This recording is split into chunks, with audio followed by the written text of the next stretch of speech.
Second সামেটিভের exam খুব কাছাকাছি চলে এসেছে এবং এই টাইমে ফার্স্ট সামেটিভে তোমরা যেমনই পারফরমেন্স দিয়ে থাকো না কেন, ভালো হোক খারাপ হোক এভরিথিং, তোমাদের এখন মেইন ফোকাস করা দরকার সেকেন্ড সামেটিভের এক্সামের উপরে। এবার এই টাইমে তোমাদের লাইফ সায়েন্সের উপরে কমপ্লিট স্ট্র্যাটেজি অ্যান্ড গাইডেন্স নিয়ে চলে এসেছে তোমাদের সরজিৎ দা, তোমাদের বায়োলজি মেন্টর।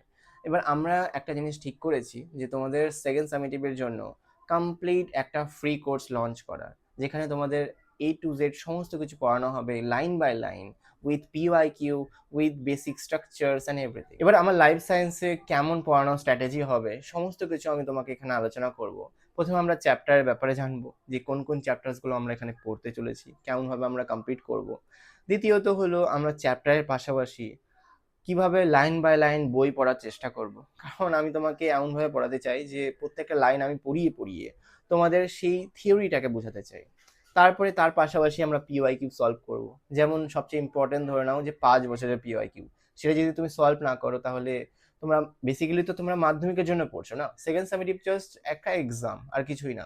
মাধ্যমিক 2027 তোমার জন্য মেন। ওকে, তো এই এক্সামসে তোমাদের 5 বছরে কি কি তোমাদের এসেছে পরীক্ষায়, সেই সমস্ত জিনিসগুলো আমরা এখানে থিওরি বাই স্টেপ পড়বো। ওকে, অ্যান্ড সেকেন্ডলি হলো এই লাইফ সায়েন্সে তোমাদের লেখার স্ট্র্যাটেজিটা কেমন হবে সেটা কমপ্লিটলি তোমাকে জানতে হবে। কারণ তুমি যদি এটা ভাবো যে তোমার পুরো কনসেপ্ট রেডি আছে অ্যান্ড পরীক্ষায় যদি সেই কনসেপ্টটাকে অগোছালোভাবে লেখো তাহলে ডেফিনেটলি তুমি নাম্বার পাবে না। লাইফ সায়েন্সে নাম্বার পাওয়াটা একটু টাফ, ঠিক আছে, লেখার প্রসেসটা যদি ফলো না করো তবে। ওকে, সো তুমি এই সমস্ত জিনিসগুলো তোমাকে আমি আলোচনা করব, তো চলো স্টার্ট করা যাক। ফার্স্ট আমরা চ্যাপ্টারসগুলোকে দেখে নিই যে কোন চ্যাপ্টারসগুলোকে আমরা ফলো করব। ফার্স্টলি তোমার প্রথম চ্যাপ্টার হলো জনন, সপুষ্পক উদ্ভিদ অ্যান্ড বৃদ্ধি ও বিকাশ। ঠিক আছে, এই ছোট ছোট টপিকসগুলো খুবই ইজি, আমি তোমাকে স্টেপ বাই স্টেপ সমস্ত জিনিসগুলো বুঝাবো। সেকেন্ড হলো বংশগতি ও রোগ। ওকে, এই বংশগতি রোগ চ্যাপ্টারটা ভালো মতো পড়তে হবে, স্পেশালি এই বংশগতি থেকে সবচেয়ে বেশি কোশ্চেন্স আসে। আর এটা তোমাকে এমনভাবে থিওরি বুঝাবো সো তুমি আর কখনো ভুলতে পারবে না। ওকে, খুব ইজি ইজি পার্ট আছে। আর আমাদের এখানে বংশগতির রোগও পড়বে, সেটা খুব ইন্টারেস্টিং, অনেক নতুন নতুন জিনিসগুলো তুমি জানতে পারবে। ঠিক আছে, আর থার্ড হলো অভিব্যক্তি and অভিযোজন। এখানে তোমাকে একটু ইনফরমেশন টাইপের জিনিস আছে, সে তোমাকে এক এক করে জিনিসগুলো জানার চেষ্টা করতে হবে। ঠিক আছে, এবার তুমি যদি নাম্বার ডিস্ট্রিবিউশনের কথা ভালো মতো বুঝে নাও তাহলে আরো সুবিধা হবে। ঠিক আছে, লাইক ফার্স্ট চ্যাপ্টার থেকে তোমাকে টোটাল 12 মার্কস ক্যারি করছে। ওকে, সেকেন্ড চ্যাপ্টার থেকে তোমাকে টোটাল এই একটা চ্যাপ্টার তোমাকে 14 মার্কস দিচ্ছে। ওকে, দেখো তাহলে কতটা ইম্পর্টেন্ট একটা চ্যাপ্টার। থার্ড হলো অভিব্যক্তি, এই অভিব্যক্তি চ্যাপ্টার থেকেও টোটাল তুমি 14 মার্কস ক্যারি করছো।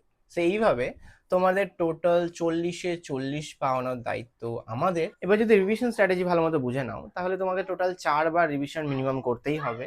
ধরে নাও তুমি আজকে এই চ্যাপ্টারটা পড়লে, ওকে, ফার্স্ট চ্যাপ্টারটা পড়লে, এই চ্যাপ্টারের টাইমে তুমি একবার রিভিশন করো। ঠিক আছে, সেকেন্ড চ্যাপ্টার যখন শুরু করবে এই চ্যাপ্টারটাও, এই দুটো চ্যাপ্টার, চ্যাপ্টার 1 অ্যান্ড চ্যাপ্টার 2, এই দুটো জিনিসই তোমাকে রিভিশন করতে হবে। ঠিক আছে, এইভাবে তোমার সেকেন্ড চ্যাপ্টারের রিভিশন হয়ে গেল। 3 নম্বর চ্যাপ্টার যখন তুমি স্টার্ট করছো এইভাবে ফার্স্ট 1, ফার্স্ট 2 অ্যান্ড এর অর্ধেক, এইভাবে তোমাকে 3 নম্বর রিভিশন স্ট্র্যাটেজিও কমপ্লিট করতে হবে। ওকে, বোঝার চেষ্টা করছো। অ্যান্ড 4 নম্বরে তোমাকে কি করতে হবে, টোটাল রিভিশন তোমাকে এক এক করে করতে হবে।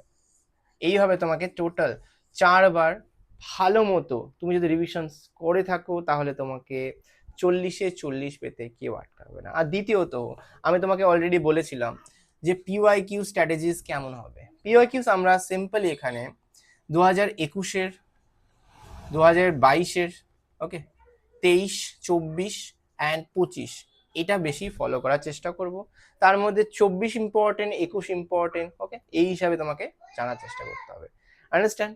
জাস্ট এতটুকু করে বোঝার চেষ্টা করো যে তুমি যদি এখানে ধরে নাও একটা জননের কোয়েশ্চেন আসলো, ওকে, এবার তুমি যদি জাস্ট লিখেই যাও যে জনন এরকম সামথিং এভরিথিং, ঠিক আছে, তাহলে তোমার কখনো মার্কস ক্যারি করতে পারবে না। কারণ তুমি অলওয়েজ মনে রাখো যে যখন তুমি বায়োলজির কোয়েশ্চেন লিখছো সেখানে তোমাকে ডায়াগ্রাম মাস্ট লিখতে হয়। সেখানে যদি তুমি ডায়াগ্রাম আগে থেকে জেনে থাকো, ঠিক আছে, তাহলে তুমি খুব সহজেই ফুল মার্কস পেতে চলেছো, এটা মনে রাখো। এবার তুমি তুমি যদি ডায়াগ্রাম নাই লেখো তাহলে তুমি ভাবো যে তোমার এক্সামিনার কি করে কানেক্ট হবে সেই কোয়েশ্চেনের উপরে। ওকে, সো অলওয়েজ এটা একটা স্ট্র্যাটেজি রাখো যে ডায়াগ্রামটা ফলো করার চেষ্টা করবে। আর আমি এই ডায়াগ্রামটা আই থিঙ্ক 7টা থেকে কমপ্লিটলি তোমাকে শিখাবো কি করে ডায়াগ্রাম আঁকতে হয়, এভরিথিং। ওকে, চলো আজকের জন্য এতটাই। তুমি আই থিঙ্ক বুঝে গেছো যে কেমনভাবে তোমাদের স্ট্র্যাটেজি হতে চলেছে। আমরা ধীরে ধীরে ক্লাসেস আনবো অ্যান্ড সেকেন্ড সামেটিভের অনেক আগেই তোমাদের সিলেবাসটা কমপ্লিট হয়ে যাবে। ওকে, তোমাদের মেইন কাজ হলো যখন ভিডিও আসবে তোমাকে ধীরে ধীরে ভিডিওসগুলোকে দেখতে হবে, তোমাকে রিভিশন করতে হবে, আর তোমাদের চ্যাপ্টার্সগুলোকে কমপ্লিট করতে হবে। রিভিশনস অ্যান্ড লেখার স্ট্র্যাটেজি কিন্তু মাস্ট, এই দুটো কিন্তু মাস্ট। ওকে, ভালো মতো পড়ে রাখবে। চলো আজকের জন্য এতটাই, নেক্সট দিন আবার দেখা হবে ক্লাসে। বাই।